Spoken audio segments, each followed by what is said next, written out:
Добар ден, драги и почитувани граѓани. Предпоставувам дека сте сите во вашите домови, бидејќи од вчера, од 16 часот попладне, па се до понеделник до 5 часот наутро, во суштина стапуваат во мирка и во сила забраните за движење и за време на викенд. Но затоа сме ние тука да одговориме на сите ваши прашања, да одговориме на сите ваши дилеми поврзани со различни области, кои што едноставно можеби ви создаваат и немир и едноставно сакате да ги дознаете. Продолжуваме и денес со видеосесија на прашања и одговори кои што ќе ги опфатат социјалните мерки во државата и тоа исклучиво во една ваква вонредна состојба од нивното поставување па до нивното спроведување. Како соговорници се замениците министри во Министерството за труд и социјална политика Санела Шкриел и Ѓонул Бајрактар. Добар ден и на двајцата. Добар ден. Бидејќи сме свесни дека Министерството за труд и социјална политика навистина има огромна задача, особено во еден ваков вонреден период, предпоставуваме дека има и огромен број на прашања, меѓутоа ќе се задржиме до сите оние прашања кои што стигнуваат и до нас, до владата, меѓутоа до вашето министерство, па и до медиумите. Да почнеме со сет на прашања поврзани со правата од работниот однос. Господине Ѓонул, има случаи каде што газдите ги условуваат работниците дека за април и мај ќе имаат исплата по 14.500 денари, односно минимална плата. Но условот е да потпишат спогодбен отказ. Што да прават работниците во вакви случаи?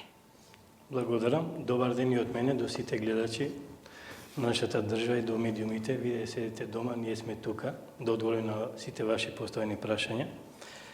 Во вториот сет на мерки за справување со економските последици од кризата предизвикана од вирусот COVID-19, предвидена е директна помош од 14.500, како што кажавте, минимална плата за месец април и мај, за вработените од фирмите погодени од кризата. Како алтернатива на оваа мерка, компаниите можат да изберат да користат мерка за покривање 50% од придонесите за плата за вработените. Доколку вработените бидат оценети од самите работодавачи, тогаш ги повикуваме вработените да се обратат до Државниот инспекторат за труд, бидејќи ова е прекршување на правата утврдени со Законот за работни односи. Ова е важно да се нагласи за вработените, никако да потпишуваат спогодбен отказ од работа, бидејќи ќе останат без надоместоци, а најпоќе апелираме до работодавците, до газдите. Значи, овие тешки моменти треба да бидеме сплотени, солидарни, затоа што со самата спогодба ние вработениот ќе го оставиме и без плата и без надоместо кој се дава од страна на Агенцијата за вработување. Да не заборават фирмите, ние како влада до сега и субвенциониравме, имавме субвенционирани придонеси за вработените од 6.000 денари. Исто време, како влада, донесовме и младински додаток за млади луѓе што работат во производствените дејства. Затоа, во овие моменти треба сите да сме свесни да трпение, ова ќе помине, нема да трае вечно, зашто знаете во нормалните услови работодавците имаја проблеми, не можеа да најдат работна сила, затоа да искористиме работната сила и ова субвенционирање од страна на владата, доколку работодавците не можат да ги задржат вработените, тоа што отпуштувањето да биде како технолошки вишок, за да имат права работените да се пријават во агенцијата за да го добијат надоместокот. Така.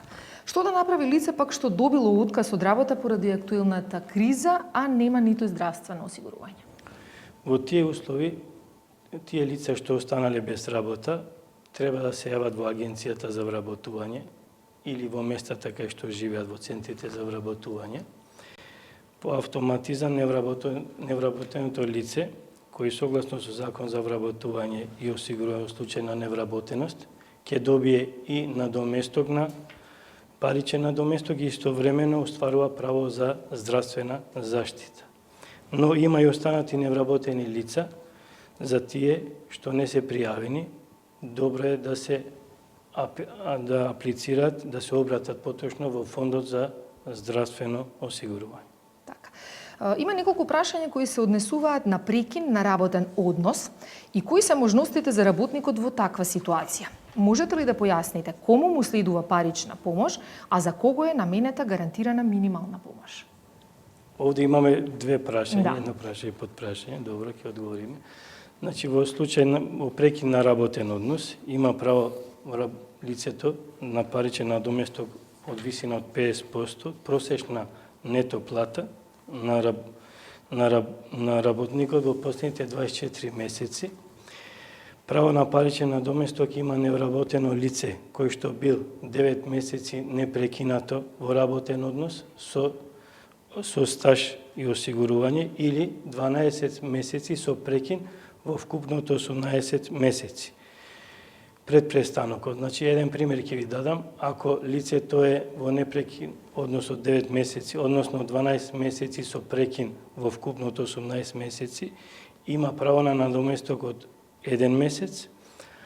Ако лицето има поголеми години на стаж од 10 до 12,5 години стаж, тогаш тоа лице може да добие надоместок од 6 месеци. И лицето кој што има стаж над 25 години може да добие надоместокот 12 месеци. Да потенцирам, значи надоместокот се добива од страна Центарот за вработување во местото на живење. Во второто прашање, подпрашање поточно, ако вработениот останал без работа и не ги исполнува 9 месеци од стажот или бил дел од ангажиран неформалната економија, тогаш треба да аплицира за ГМП, гарантирана минимална помош, или народски кажано социјална помош, понекогаш ги мешаме, луѓето не знаат за каква работа се работи, за добивање на гарантирана минимална помош, материјално необезбедени домаќинства, треба да се пресмета вкупната просечна висина на сите приходи на сите членови од домаќинството. Основи, значи, сметано, порано беше последните 3 месеци, ние донесовме уредба да се гледа тоа последен месец, кога пред апликацијата. Викавме дека ова е 7.000 денари просечно, но да објасниме, ако се работи за едно члено домаќинство, тогаш почнуваме со 4.000 денари до максимум од 5 члено возрастно семејство, кај што доаѓаме до 10.000, значи просекот од 4.000 до 10.000 е 7.000 денари месечно. Покрај тоа и за примателите на гарантирана минимална помош, кои што се околу 30.000 корисници, и за нив за месеците април и мај, значи имаме плюс додаток за енергенци, за трошковите што ги имат по 1.000 денари и за април месецот и за мај, така да не ги забораваме и нашите редовни корисници на гарантирана минимална помош. Продолжуваме понатаму со прашањата за и околу породилното отсуство.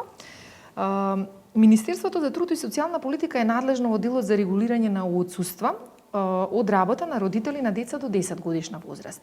Ве молиме да објасните како тоа досега барем се остварува. Благодарам за прашањето. Значи, како што спомнавте, веднаш по носењето на одлуката на владата за затворање на градинките и училиштата, владата паралелно донесе одлука со која што еден родител кој што има дете до 10 години возраст или активно четврто оделение се ослободува од работа и работни активности. Постапката за регулирање на отсуството е доста едноставна, значи со потврда од градинката или училиштето дека детето редовно посетува градинка или училиште и со лична изјава на родителот дека тој е тој кој што ќе се грижи за детето, се регулира самото отсуство.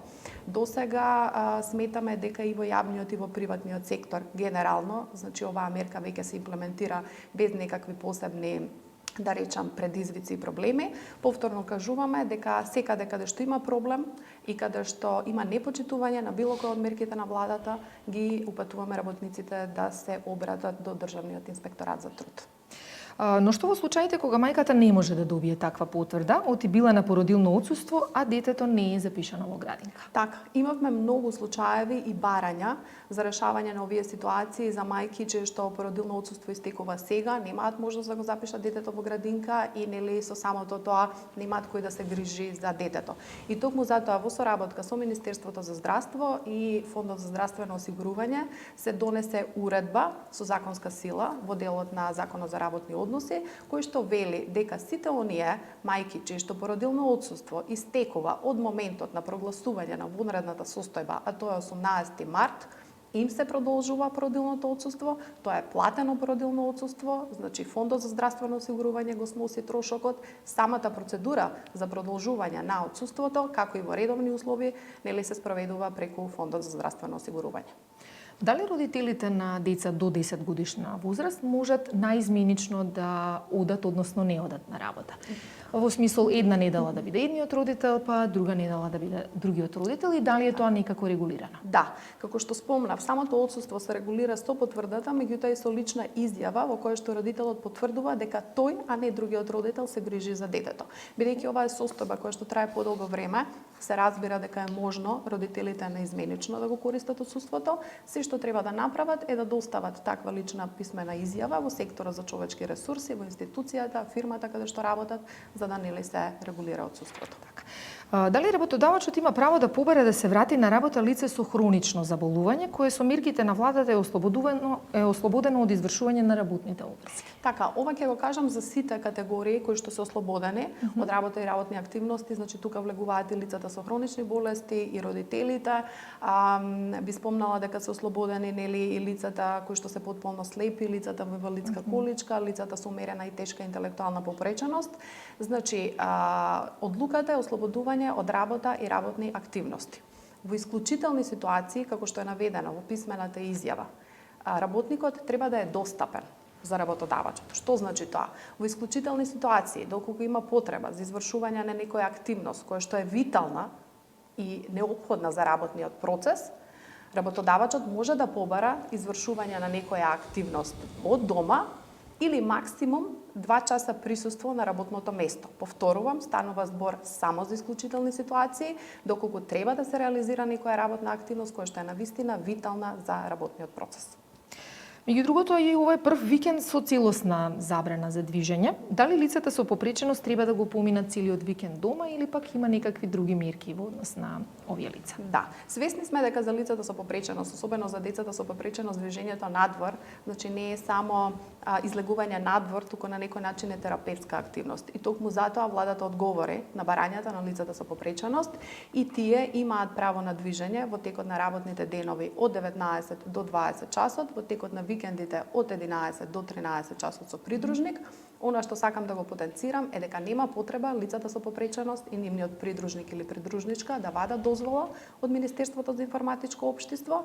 Значи, единствено треба со себе да имаат некој наод, решение, документ кој што ја докажува попреченоста.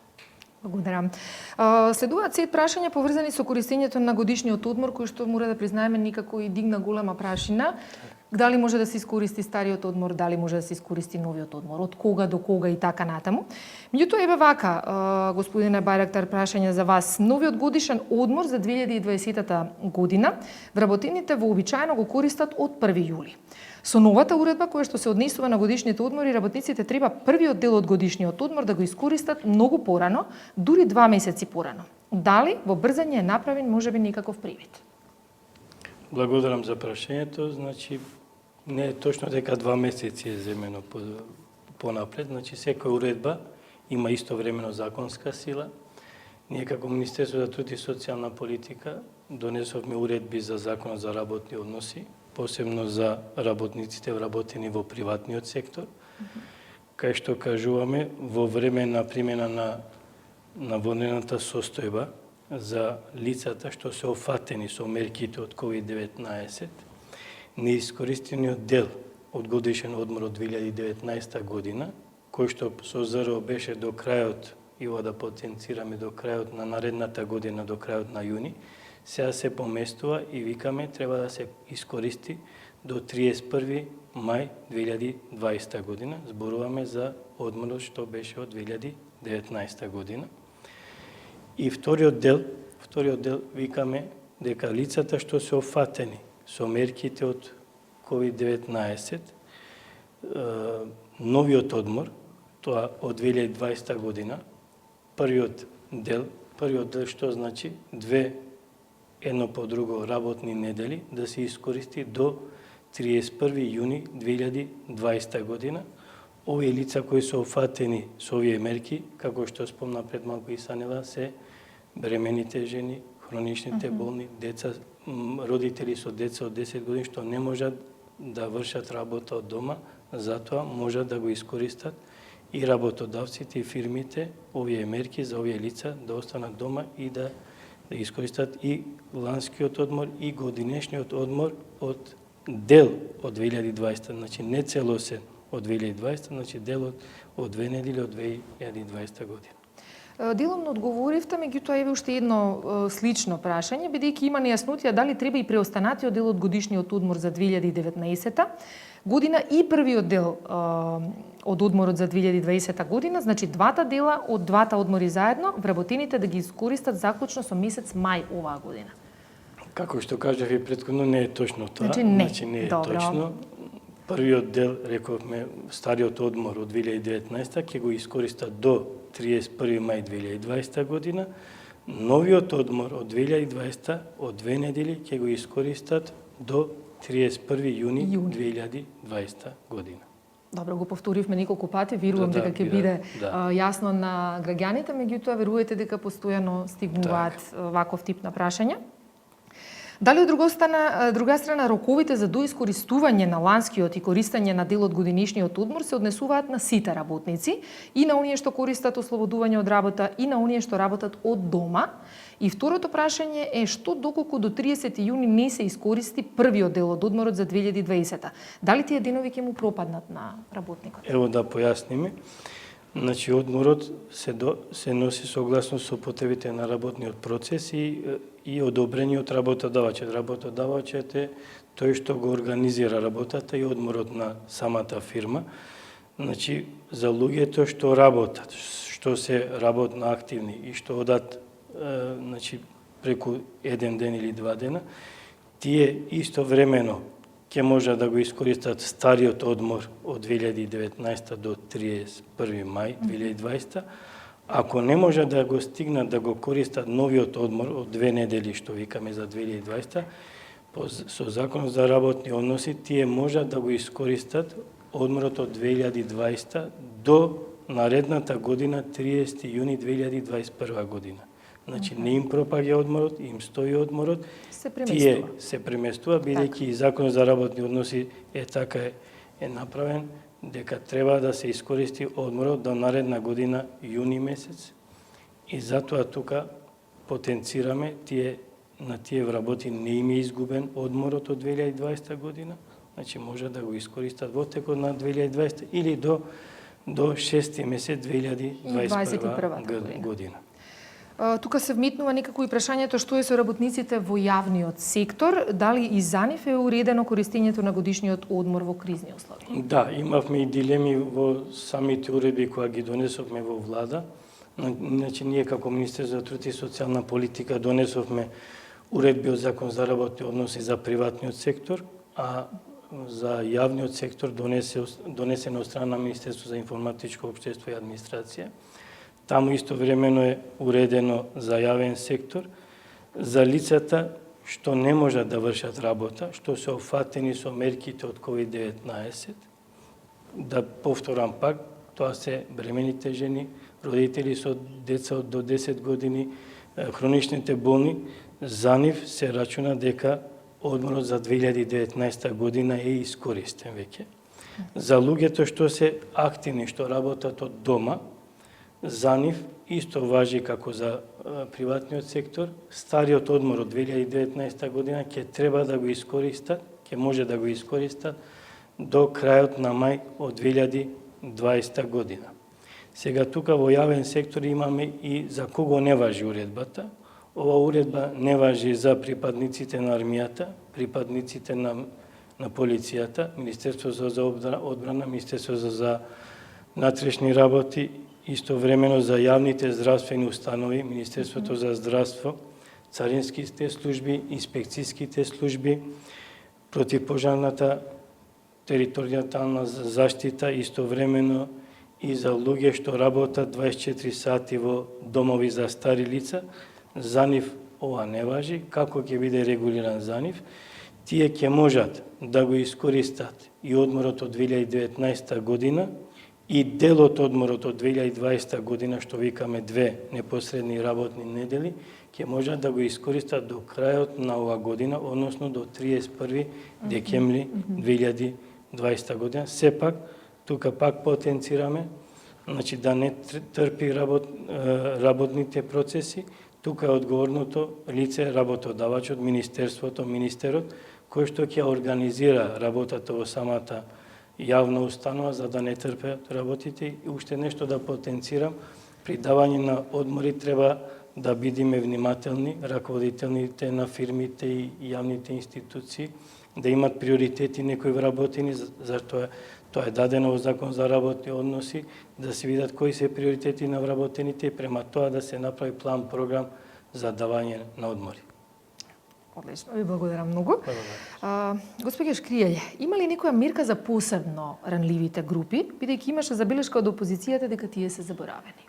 Мислам дека сите мерки кои што нели ги имплементира Министерството за труд и социјална политика и пред оваа состојба е сега особено се насочени кон особено ранливите групи, како што заменикот Бајрактар истакна, ние го прилагодуваме целиот систем на социјална заштита да овозможи брз влез во системот на сите оние домаќинства кои што останале без приходи, а дополнително имаме дополнителна исплата на енергетски додаток, како што беше спомнато за месеците април и мај, инаку законски тоа право се исплаќа од октомври до март. Треба сите да сме свесни дека во вакви услови, кога нели сите потенцираме колку е битна хигиената, дека да, има особено ранливи групи на наши сограѓани, кои што нели ги немаат потребните услови, тоа се тие семејства кои што живеат во субстандардни услови. Од самиот почеток на воведување на временните мерки, Министерството преку центрите за социјална работа набави и испорача над 600 пакети со хигиенски продукти кои што беа насочени токму кон овие семејства што живеат во субстандардни услови.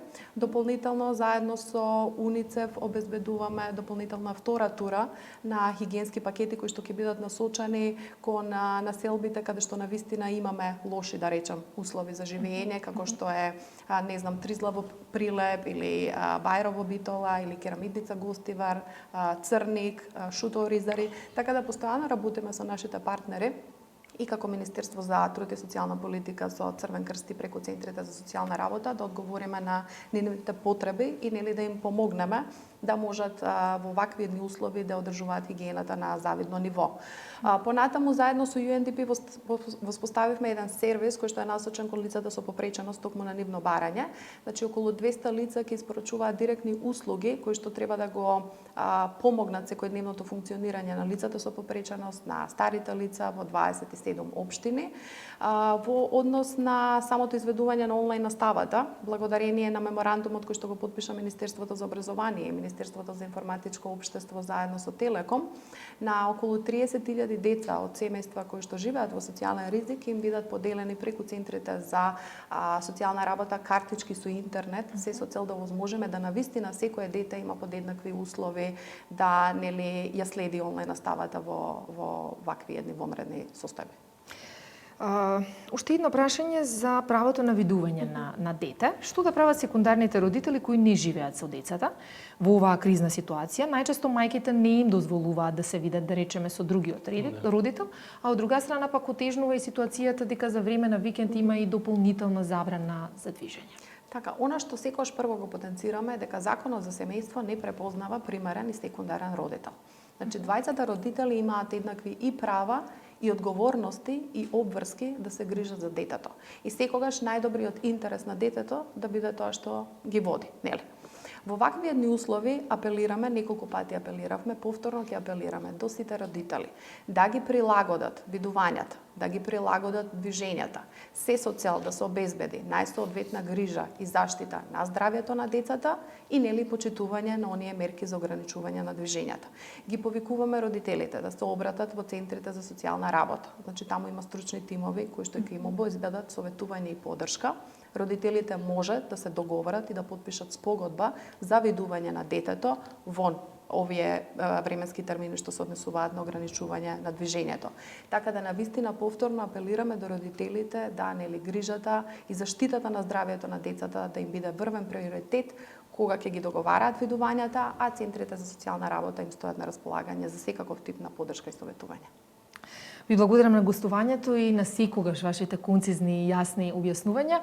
Верувам дека и гледачите едноставно се задоволни од одговорите кои што ги слушнаа и дека едноставно се ги добија оние можеби дилеми кои што добија одговори на оние дилеми кои што навистина ги засегнуваа.